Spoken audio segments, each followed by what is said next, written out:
Good morning बच्चों। कल हम लोग पढ़े थे वर्ण किसे कहते हैं, वर्णमाला किसे कहते हैं, स्वर किसे कहते हैं, स्वरों का वर्गीकरण। और स्वरों का वर्गीकरण में हमने पढ़ा था मात्रा या उच्चारण काल के आधार पर स्वरों को कितने भागों में बांटा गया है।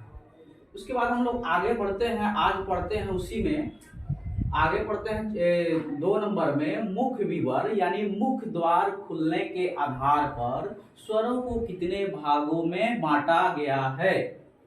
तो इसमें हम लोग 4 भागों में बांटा गया है, देखेंगे।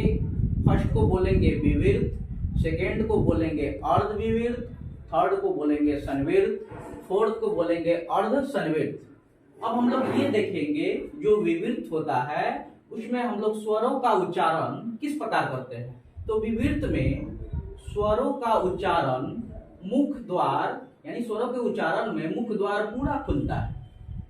उसके बाद हम लोग आगे बढ़ेंगे अर्ध विवृत। अर्ध विवृत में मुख्य द्वार यानी जो स्वरों का उच्चारण है उसमें मुख्य द्वार आधा खुलता है। क्योंकि नाम से ही पता चल रहा है अर्ध, अर्ध का मतलब होता है आधा यानी आधा खुलना। उसके बाद हम लोग ये देखेंगे संवृत में। तो संवृत ये होता है इसमें इसके उच्चारण में मुख्य द्वार लगभग बंद रहता है। और अर्ध संवृत देखेंगे तो अर्ध संवृत में ये होता है मुख्य द्वार आधा बंद रहता है। इसमें भी अर्ध का मतलब होता है आधा। ठीक, उसके बाद हम लोग आगे बढ़ेंगे तो ओठों की स्थिति के आधार पर हम लोग स्वरों का वर्गीकरण कितने प्रकार से किए हैं। तो इसमें ओठों की स्थिति के आधार पर स्वरों का वर्गीकरण हमने 2 आधार पर किया है। एक को बोलते हैं आवृत मुखी और दूसरा को बोलते हैं विवृत मुखी।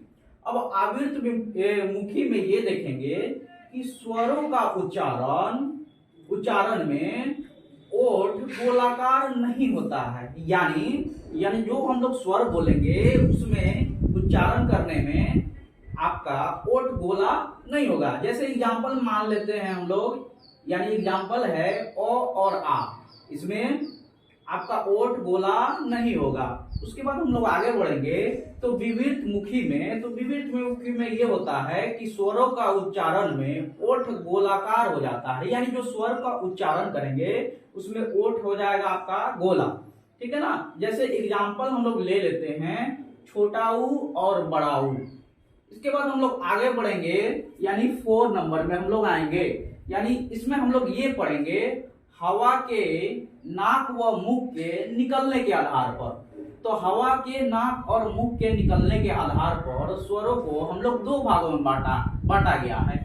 एक को बोलते हैं निर्नुनासिक या मौखिक स्वर और दूसरा को बोलते हैं अनुनासिक स्वर।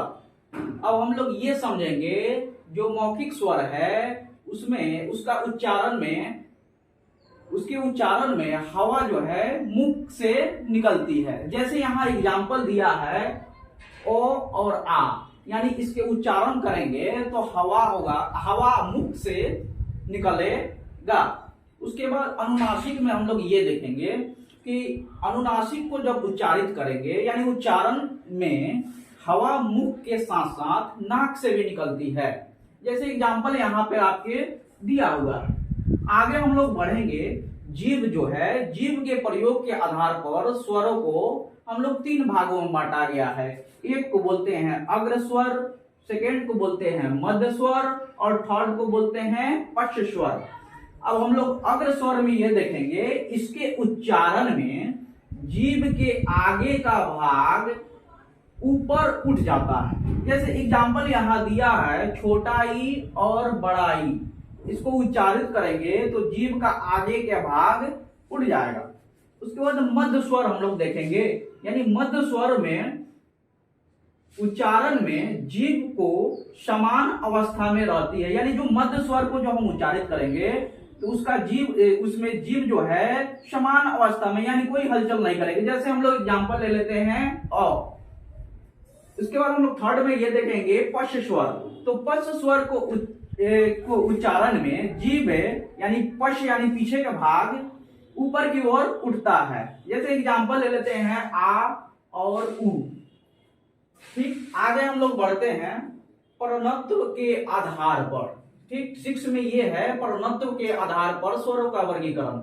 तो इसका हम लोग डिफिनेशन ये समझेंगे। तो सभी स्वरों का उच्चारण में हवा मुख से कम निकलती है, इसीलिए इस स्वर को हम लोग अल्प प्राण मानते हैं। यानी प्रणत्व के आधार पर हम लोग क्या कहेंगे जी, सभी स्वरों का उच्चारण में हवा मुख से कम निकलती है, इसीलिए सभी स्वरों को अल्प प्राण माना जाता है। और 7 में हम लोग आगे बढ़ेंगे घोषत्व के आधार पर। तो घोषत्व के आधार पर यह होता है स्वरों के उच्चारण में श्वास में कंपन उत्पन्न हो जाती है। यानी हम लोग जो बोलते हैं तो श्वास में कंपन उत्पन्न हो जाती है, इसीलिए सभी स्वरों को संघोष ध्वनियां इसमें हम लोग मानते हैं। और ये जो लिखा हुआ है इसको क्या करना है, आपको कॉपी में नोट करना है। Thank you.